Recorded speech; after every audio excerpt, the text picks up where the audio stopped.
So magandang morning mga kaibigan, no? It's Wednesday morning.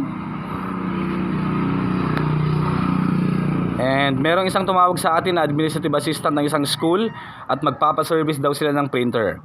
Medyo malayo-layo yung school nila mga kaibigan mula dito sa shop. Aabot tayo ng mga 40 to 50 minutes travel. And isa pa, liblib yung lugar nila. Pero syempre, we're doing business. Hindi dapat tayo mamimili. And samahan nyo ako. Hindi ko pa alam kung anong location ng school na yun mga kaibigan. Papasok daw liblib talaga. And mapapalaban na naman si XRM. Samahan nyo ako, more on printers tayo today mga kaibigan. Printers daw yung ipapacheck nila. So nandito tayo sa papasok papunta sa school. Ganyan naman mga kaibigan, 5.5 kilometer away to Magrafil Elementary School.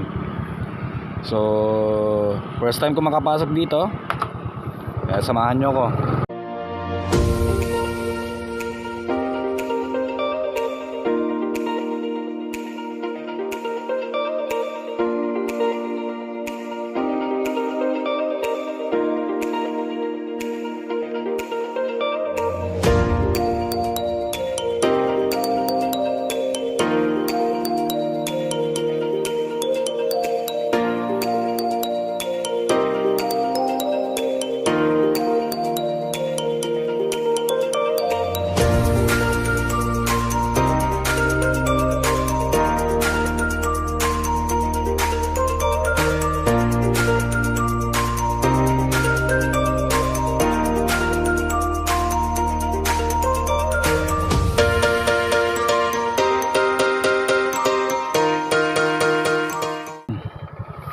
Ihi lang ako mga kaibigan. Puro mais dito. Mais lahat hanggang dun. Grabe.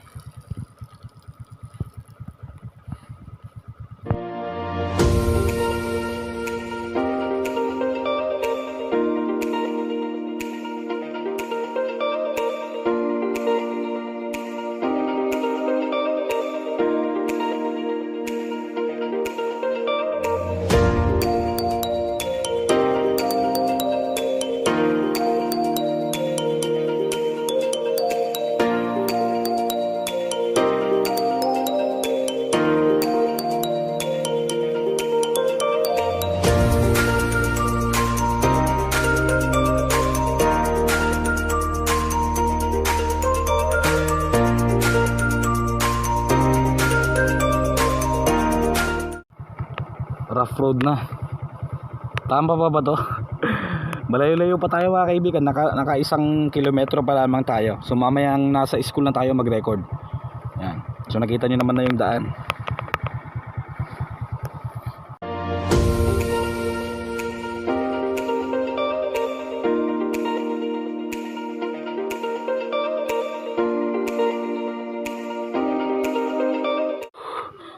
Narating din natin mga kaibigan, Magrafil Elementary School. 5.5 kilometers nga. Paakyat na rin to. Doon tayo nang galing kanina sa baba. Tara. Diyos ko, hindi kaya ako lugi dito. So dito pala mga kaibigan ang main entrance.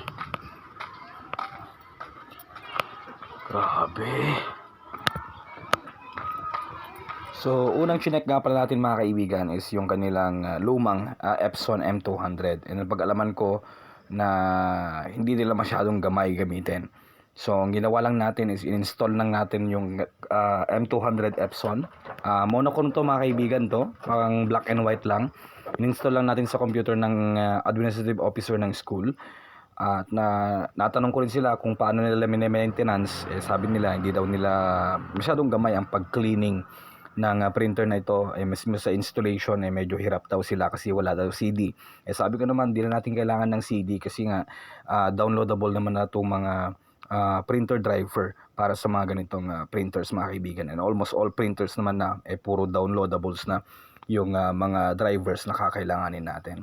So dito tinuruan ko rin sila ma'am kung paano nga ba mag-head cleaning manually, no? Diyan sa mismong menu buttons ng printer at syempre sa software style. In-install kasi natin yung driver ng printer na to sa computer ng administrative officer. And isa pa mga kaibigan, dito naman, flex cable, Epson L3210. So itong unit na to mga kaibigan, sinabi ko na dalhin sa shop kasi wala naman ako naidalang flex cable kanina. Wala naman kasi silang sinabi, parang ang agreement lang is i-check ko lang muna lahat ng mga units, wala mo nang ooperahan. Pero meron lang tayong naayos mga kaibigan, yung M200, dalawang M200. So yan yung isa sa na-fix natin, dalawang M200. And pwede na nilang magamit yan mga kaibigan, no? Tapos itong dalawa naman na to mga kaibigan is dadalhin nila sa shop para operahan natin kasi roller at flex cable ang problem. Epson L3110 and Epson L3210. So i-deliver na lang nila sa shop tong dalawang printer na yon mga kaibigan.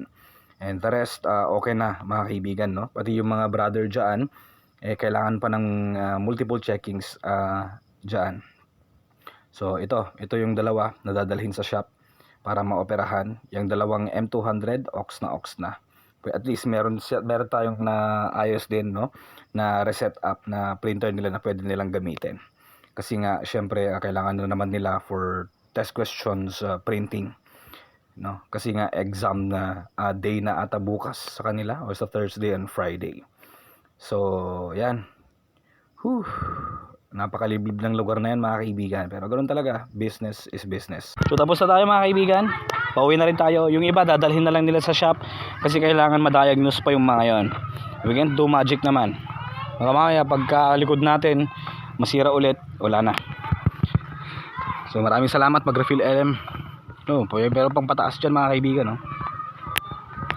So yung extra RAM ko, array ko. So I think hanggang dito lang muna mga kaibigan. Hindi ko na-record yung pag-uwi ko para diretso na tayo. Pinakaliblib na napuntahan ko din. So hanggang dito lang muna. Maraming salamat and see you next time.